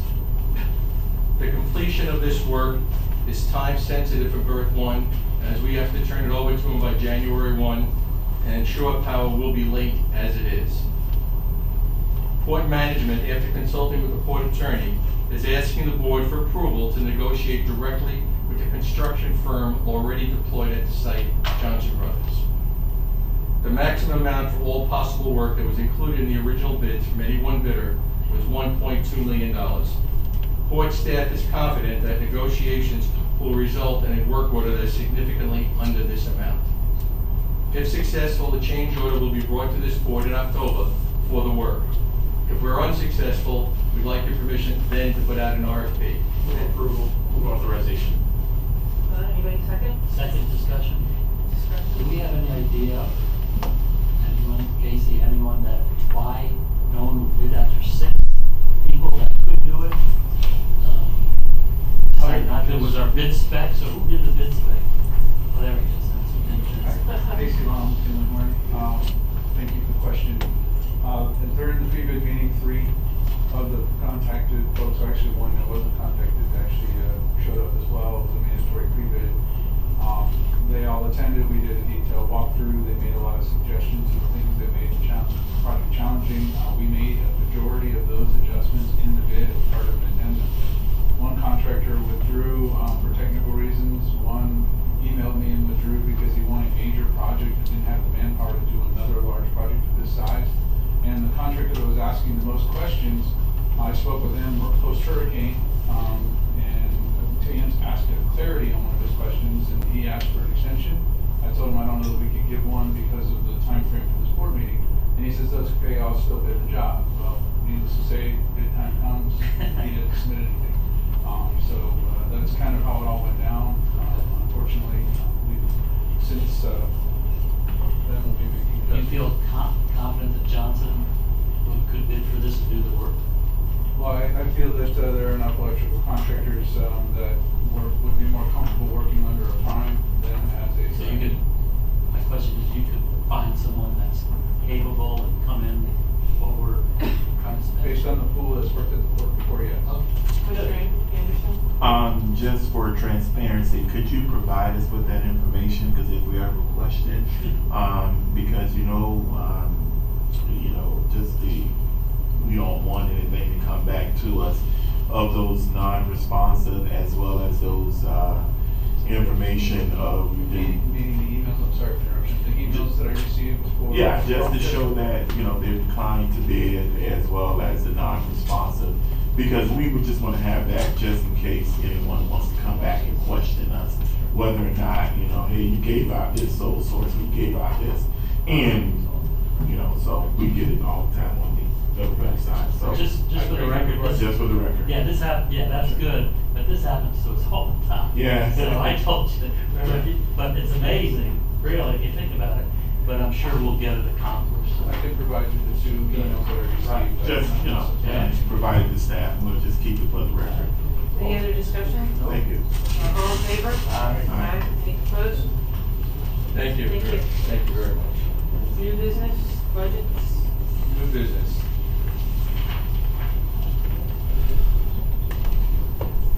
On August 15th, we had a budget workshop where the operating budget, the renewal and replacement budget, and the capital budget were presented. The renewal and replacement budget and the capital budgets were accepted as they were. There were no issues or requests for changes. However, at the meeting with respect to the operating budget, we have made some changes.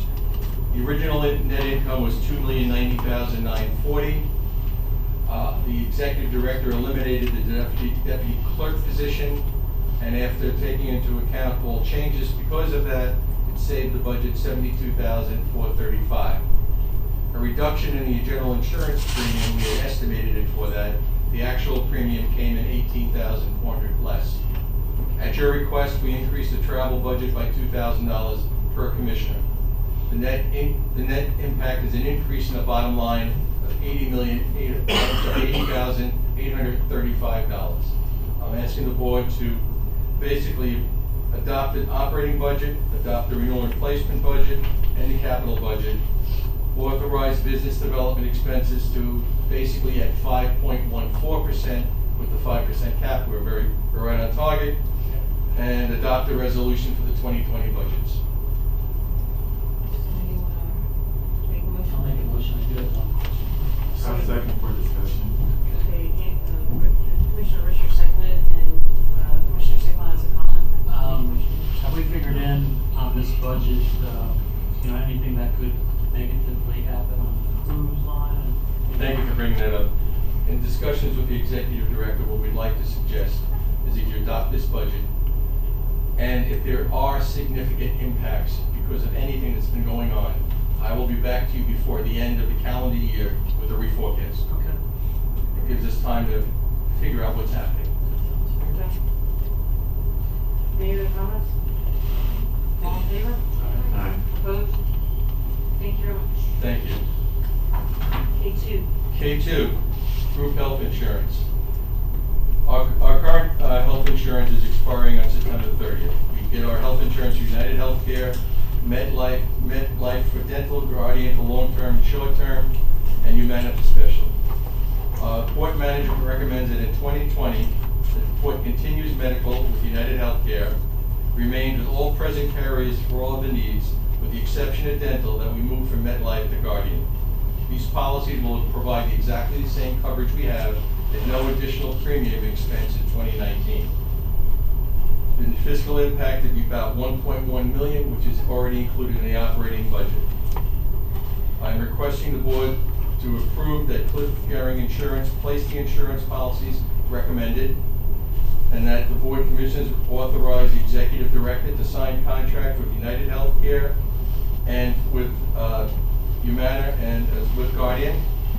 And the Board of Commissioners respectfully requested to approve Gehring Insurance to be the port's broker of record for employee group insurance for fiscal year 2021. So moved. Second? All in favor? Under discussion. Discussion? One thing, I spent a lot of time with Cliff on the phone.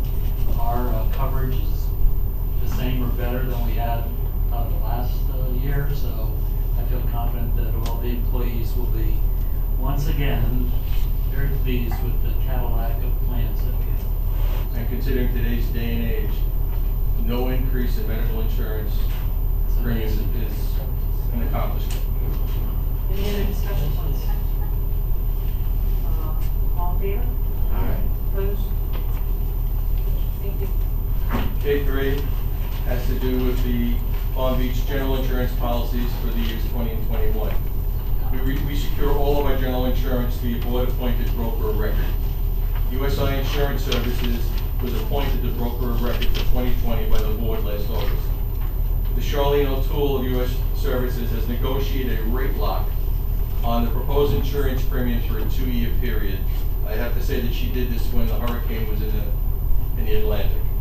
But that we would hold that we would have no increase for 2 years.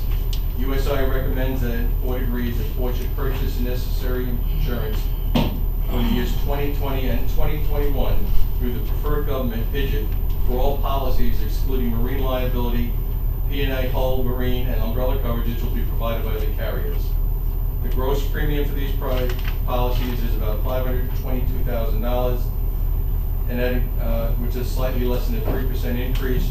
We do bill some of this back to our tenants for their buildings. So the net cost of the port is slightly over $400,000. Again, suggested action is the board is respectfully requested to approve the proposal submitted by USIA Services as recommended by Port Management, and to authorize them to purchase these policies on behalf of the port for the next 2 years. I have a question. When's the last time we competitively did this?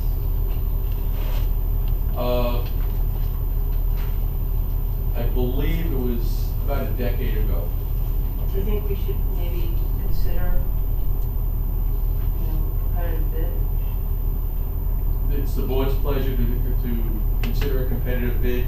I can say from my standpoint, the service has been excellent, and we just negotiated a 2-year lock. But again, it's the board's prerogative. Well, it just seems like, it's been a long time. We might want to consider it. I'm not saying we would go with them in the end, but it would be nice to see. It's just my suggestion. After this expires, we can certainly talk about it. The board is also respected to request to allow the executive director to execute these policies on your behalf, and again, appoint USA, the broker of record for 2021, which basically has already been negotiated.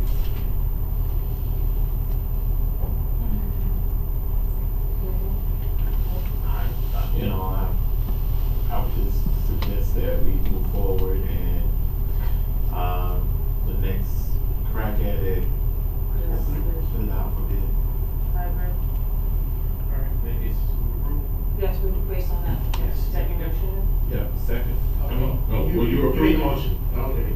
You need. So second. Discussion? All in favor? I do apologize, but I'm confused. It should be the appointment, is the broker of record for the next 2 years. 2 years, and then after that, okay, thank you. Yes. All right. Thank you. The last item is something that's near and dear to everybody's heart. Oh, I thought you No, I thought we did. Second, okay, all in favor? Aye. Opposed? Thank you. What is that? Think so. No, I'm just kidding. Item K4, in support of Palm Beach District 2019 tax resolution. We'll be taxing at 0.25 mil, no. That was good. That's what Wayne wants, and the rest of us don't. Basically, the same resolution I've given you for 13 years, there'll be no taxation. Anybody want to make a motion? So moved. Second? And this Go ahead. and this will be attached to our legislative action as it goes up to the commission. Mr. Vince, you want to copy? I say I'm just kidding. So do you need a second? Second. Okay. All in favor? Aye. Opposed? We all voted yes, comments from the public, I don't know if Rosine is still here. Okay, would you like to come up? Sorry it took so long to talk about the resolution that's already passed.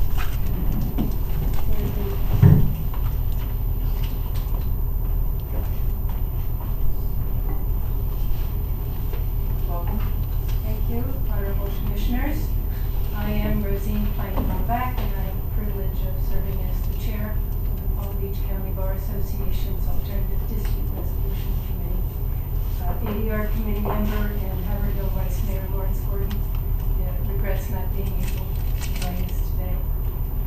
We thank the commissioners for issuing this proclamation declaring October 13th through 19th as Mediation Week, and recognizing that mediation can be a crucial tool for peacemaking between individuals, groups, and governments. Thank you also for extending your appreciation to the members of the Bar Association for our efforts to promote ADR, of which mediation is just one form. We believe that ADR is less costly and helps reduce the caseload in courts. It provides flexibility, speed, party control in the dispute resolution context within a confidential and less formal setting. Mediation is defined as a process where a neutral and impartial third person encourages communication and negotiation between the disputing parties, and helps them reach a mutually acceptable and voluntary agreement without prescribing what it should be. A mediated resolution can help the parties resolve matters in ways that make the most sense to them, and also using options that a judge or a jury would not award. And in the broader context, we think the process promotes a more civil and deliberative discourse. Florida continues to be a leader in this field with the most comprehensive court-connected mediation programs in the country. There are around 5,600 Florida Supreme Court certified mediators in the state, and more than 300 of them live and work here in Palm Beach County. They mediate county, family, circuit, dependency, and appellate types of disputes. To further commemorate Mediation Week, we've organized again with Palm Beach County School District an essay and video contest for public high school students on the topic of win-win through mediation. Sorry, that will include senior. We hope to encourage the students to reflect and express themselves on how mediation can help resolve conflicts in their daily lives. And the winning students and their teachers will be recognized at the school board meeting on October 16th, and the ADR committee will award them checks. We're also organizing a seminar geared towards legal and ADR practitioners to provide them with tools to navigate complex mediations and help them become more effective ADR providers and consumers of ADR. Thank you very I have a much for question. issuing.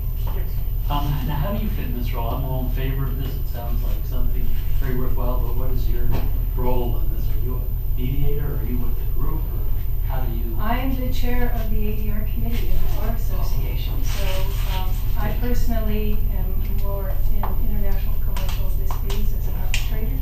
I was an international servant for many, many years, including most recently retired from the Organization of American States, which has an inter-American Committee on Ports. But there are many certified mediators in my committee, including Lawrence Gordon, for one. So our mission in the Bar Association is to promote the use and value of ADR processes. Are these all attorneys, and some of them stopped practicing and now they're mediators? Is that? Well, a lot of them Judges? are retired judges. Ah, Yes, okay. some continue to be full-time attorneys and litigators. And we have a few that are not lawyers. You do not have to be a lawyer to be a certified mediator. Lawrence Gordon is an example. Yeah, okay, well, thank you for your service. Thank you very much for Thank coming. you. Yeah, thank you. Comments from the commissioners, anybody? Yes, of course. Please. I just wanted to thank our staff and our chair for what they did over the last few weeks. I mean, this is a disaster, and we were fortunate. But now, I don't think we can just forget about what happened. I think we really have to, find someone out there that's going to keep this going.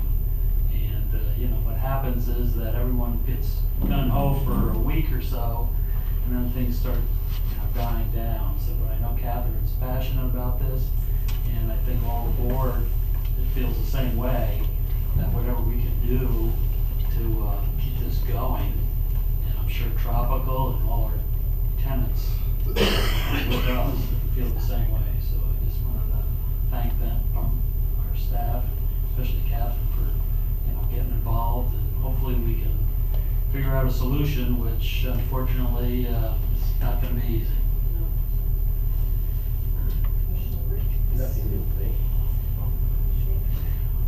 Again, I'd like to thank our chair, and as well as our director, and if we can send out a letter of thanks, because that first day, to see the overwhelming support from the county, the city of Riviera Beach, and other agencies, I think the Deltas were there as well, but to see the overall, and I'll be remiss if I didn't mention Rick, back there as well. But just to see the overall support and help, you know, during that whole process, you know, my hats off to staff, and you did an excellent job. And also I noticed that with the promotions and the additional job responsibilities, and I'd like to thank staff for taking on those additional roles, especially Maggie in the back. And I'm a firm believer, Mr. Alamir, develop, hire great people as well as fair compensation. So for any of those positions and those added responsibilities. So I want to make sure that number one, they're getting the necessary, you know, training that they need, whether, you know, attend a conference or actually attend any continuing education courses, but for most of all, making sure that they have the necessary tools they need, as well as other employees as well. So I'm a staunch, hard advocate for that, but I definitely want to thank you and staff for all that you do. And another shout out to Yaremi for having, I mean, I can't say, you know, you made an impact in your short stint, but for you to be able to organize and have people plugging away and had everything set up, I take my hat off to you. I mean, you know, I couldn't tell if you were with us 6 months to, you know, 16 years, but you stepped in right, you know, and played a perfect role. And again, to Ken Hearns, make sure that we give him all the necessary resources he needs in order to, you know, keep us up and running and afloat. But I just tip my hat off to everyone. Thank you. Yeah, I agree. I just want to thank Dee, Jackie, and Maggie in the back for taking on the new responsibilities, because I know you're hardworking women, and we have an excellent staff at the port. I also like to thank the entire staff for the hurricane relief efforts. I got calls on what was that, Labor Day and all this stuff, you know. So I know you were here working very hard, and we commend you and thank you. Also, would like to thank the staff and all of you for the flowers and the cards and the telephone calls and all of that during the passing of my mom, and I really appreciate it. The only consolation I can tell you is that it's rough, but like the doctor said, her heart just stopped and she was sitting at the table eating watermelon. And it's true. That's how she passed. And I grabbed her, and she was gone in a second. And he said, you know, if you have to die, he wants to die the way Miss Ruby did, eating watermelon, sitting at the table, because she just felt it was strange and called my name, and I was there, and that's what happened. So I just want to just thank all of you for coming to the wake of her, or whatever you did, even if it was a call, just a card or anything, and I really appreciate it. But thank all of you. Thank you. Thank you. Next meeting will be October 17th. So are you going to say something about executive? I'm sorry, legal counsel desires advice concerning the litigation with LNH and requesting a litigation executive session at the beginning of the next meeting. Okay. Yeah. Are we gonna get the backup for the Riviera Beach? Sure. Okay, we need a motion on this. I'm sorry. Do we need a motion for the executive session? No. Just have to say yes. Right. Approve it, and then in attendance would be Donald Bicknell, myself, Gregory Pickett, and Rob Wilkins. Okay. Is that it? All right, meeting adjourned.